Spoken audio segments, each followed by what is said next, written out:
Hey Sagittarius, welcome to Larisa Lili Temperance. Today we're doing your love read. This is for anyone Sun, Moon, Rising, and Venus in the sign of Sag, also known as a general read. So Sag, I'm going to be speaking like I'm speaking about your person, but I could be speaking about you. But I'm going to get into the energies, you guys, because during the meditation, so much was coming up for me because I feel like this is a combination of two. So I'm not just speaking, I'm going to speak to you and your person. I feel both energies are coming through because it's how I'm receiving the message. So a few things here. This feels like people who are long-term. So I'm picking up marriage, but definitely relationship here. So, and everything is surrounded by finances. So I feel like as a Capricorn, I can totally understand. It's so crazy how the energy was coming towards me. And I was like, I get it. Because I'm a Capricorn. So some of you may be Capricorn cusp or may have Capricorn in your whatchamacallit, natal chart. My goodness. But everything is surrounded by money here, in the sense where someone is stressing, where there's an argument and a battle between two people about spending, and it has to do with dating. So some of you it's the dating where this person is just very mindful of the expenses and they don't really want to spend on other things, and one is more of a splurger. Holidays are coming now, so I do see for those who are married, maybe it's more of choosing where they're choosing where they're going to spend holidays with family, also expenditures. Everything feels very strong as expenditures here.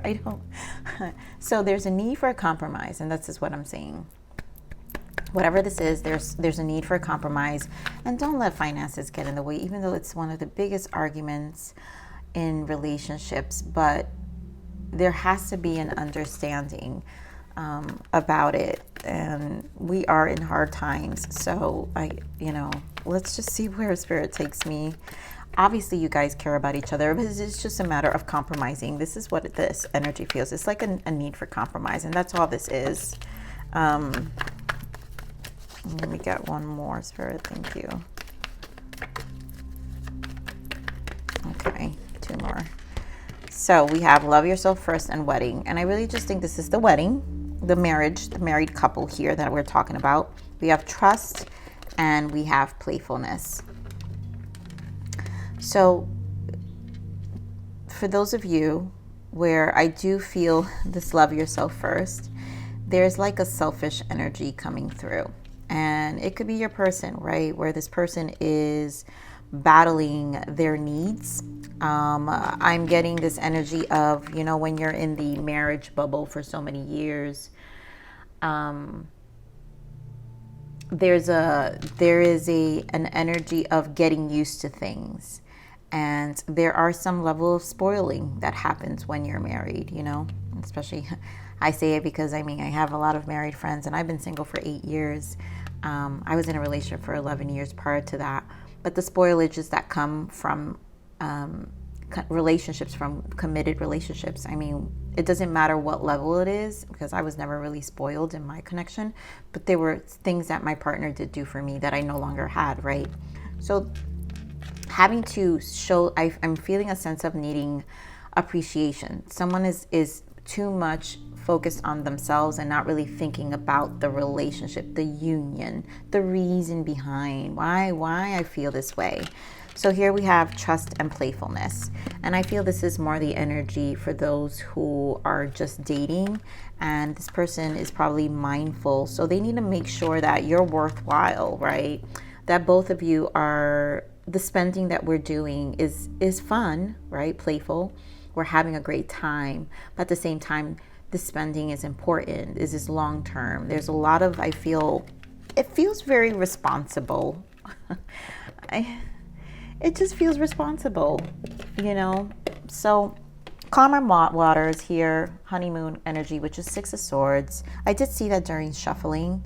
So this person I also want to say, some of you, I did see the King of Swords. So some of you could be dealing with this is why they're probably detached from like specific things, and why they're so logical about decisions. They could be an air sign, Aquarius, Gemini, Libra. And the fact that I saw Six of Swords. So those are two strong air energies here. So let's see what else we got. Ooh, fires. You guys are giving me really, really hard reads. Like, so much going on. Like, serious. Gotta lighten up. Okay. So, here we have passion ignited. Ace of Wands, right? And I'm really just feeling with this Ace of Wands that the compromise, that you guys, things will resolve. Try to find things that really keep you guys connected. Don't let the fights get to you. Here we have the intuition and the Six of Wands, victory and success. You know, before the 6 is the 5. So the challenges that are happening, you guys have to really internalize things and then persevere from, you know, recognize, give each other recognition of your valid points. And then also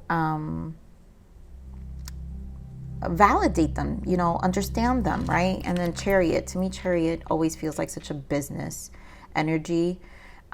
Chariot's the number 7, so it's usually our self-evaluation, it's our spiritual journey. So there's an internal thing that's happening, but Chariot happens external. So the need for balance, and someone here is very determined.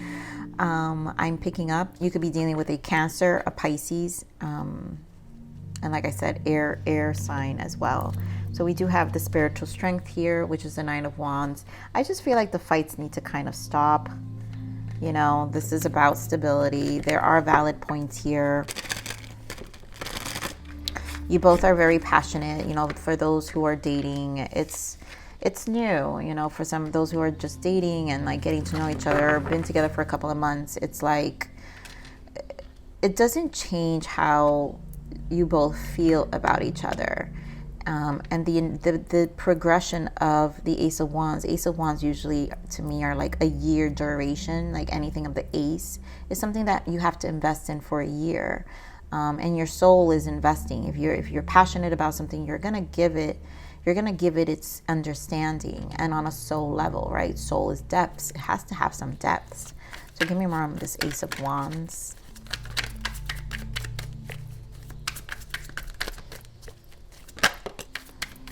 Yeah, see, 7 of Pentacles.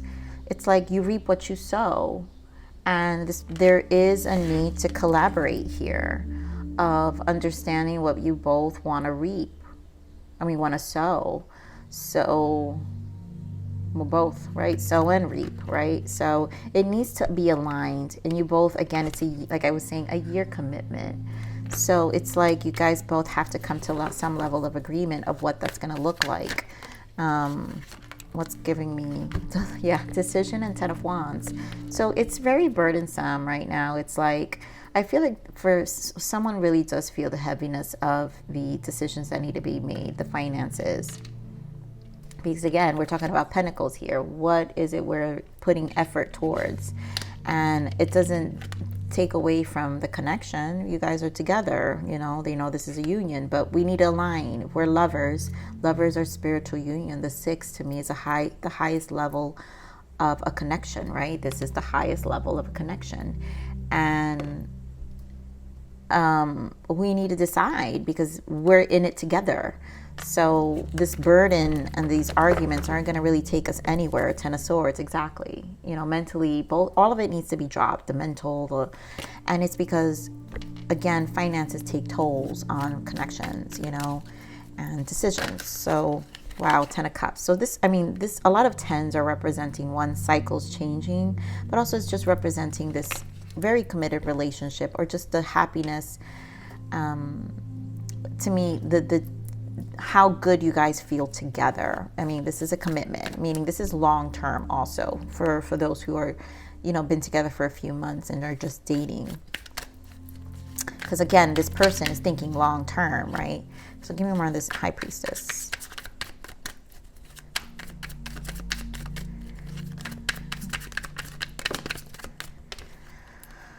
Yep, Knight of Pentacles, more Pentacles, and methodical. So this person again is there is a need to really think about things, I think, on both ends. So 2, High Priestess is 2. It represents duality. It represents choices, decisions. So this is a need to be smart with our decisions. The Nine of Pentacles, again, is strategic. It's methodical. It invests. It takes its time. And this is where this methodical thinking needs to happen within this connection. So give me more on the Six of Wands.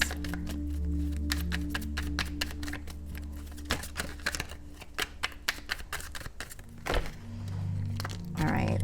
This is a lot. So Three of Swords, there goes that Ten of Swords again, the Six of Swords that I told you guys, the Ten of Pentacles, which is the relationship, and there goes that Ace of Wands again. So this is, it just needs, you guys have to persevere, right? The Six is about perseverance, the Wands, and this is a recognition of both your valid points. No more fighting, because the fighting isn't really necessary. This is about aligning, and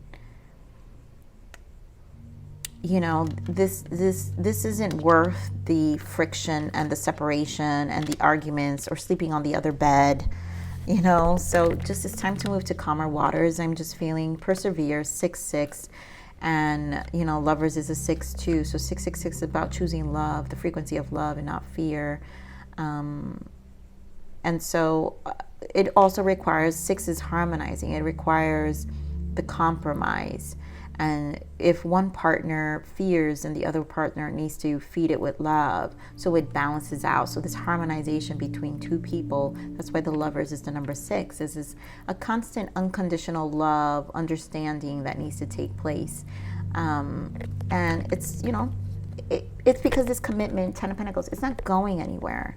And once you guys free your mind from this, whatever is exhausting you both, and coming to an agreement, this allows for the release and the beginning of a new way of reaping and prioritizing and seeing what matters, what's important.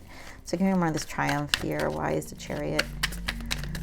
This strong determination here. I mean, who isn't more determined? Like I said, what did I tell you guys? Someone here, this is Queen of Pentacles. One of you guys are Capricorn cusp, your earth sign cusp, Capricorn cusp here, Queen of Pentacles. This is very determined of keeping grounded energy, finances, stability. Again, in the marriage, this is probably the one who thinks more about long-term goals. Someone here is that person, and the other person is, so it's a constant battle and a conversation, and that's just how relationships are, right? We don't all come with the same strengths.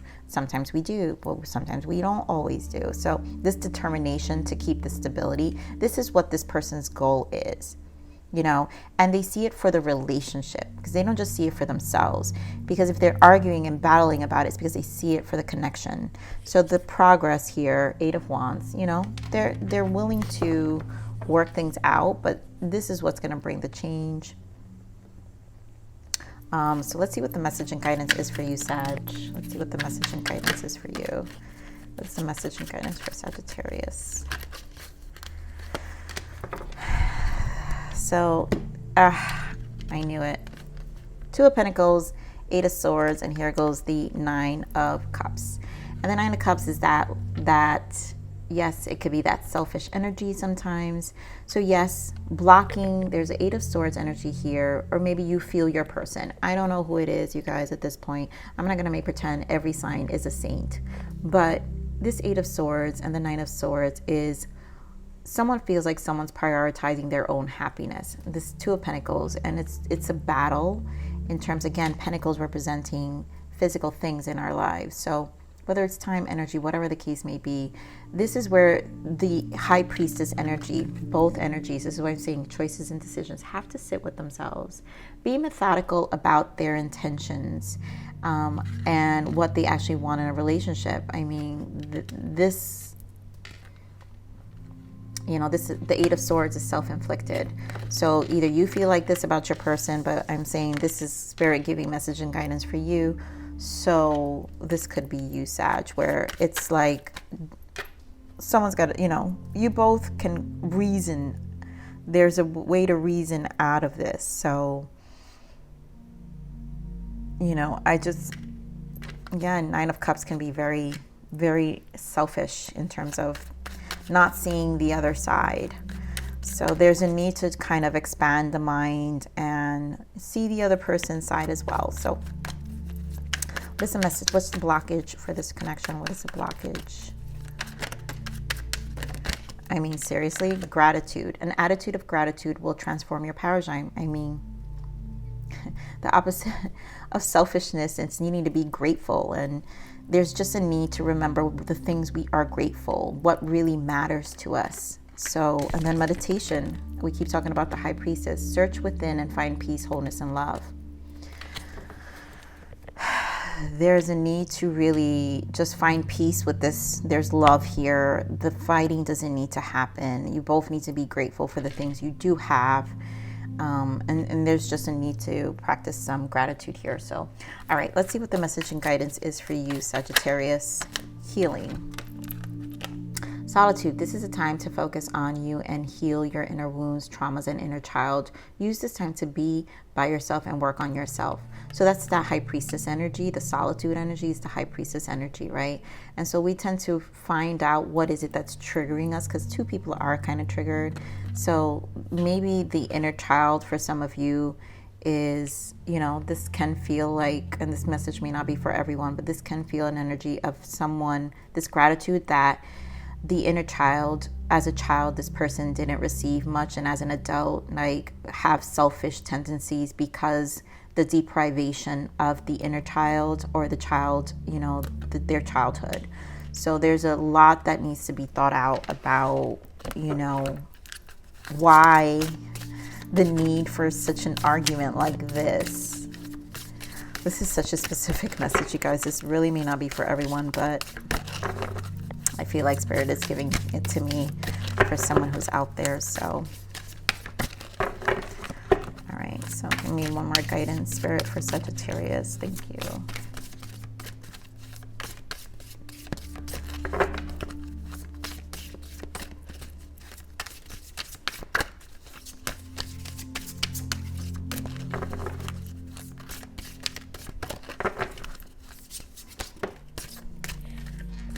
Yep, ego death. Like I said, this is like that Scorpio energy of transitions, of cycles closing, right? Of things shifting for us. But as my ego dies, my soul awakes to step forward. And there are parts, and this is the number 2. So again, methodical things that happen in the High Priestess internally. With ourselves, where we need to question our own ego, right? 9 of Cups, the things that we're attached to.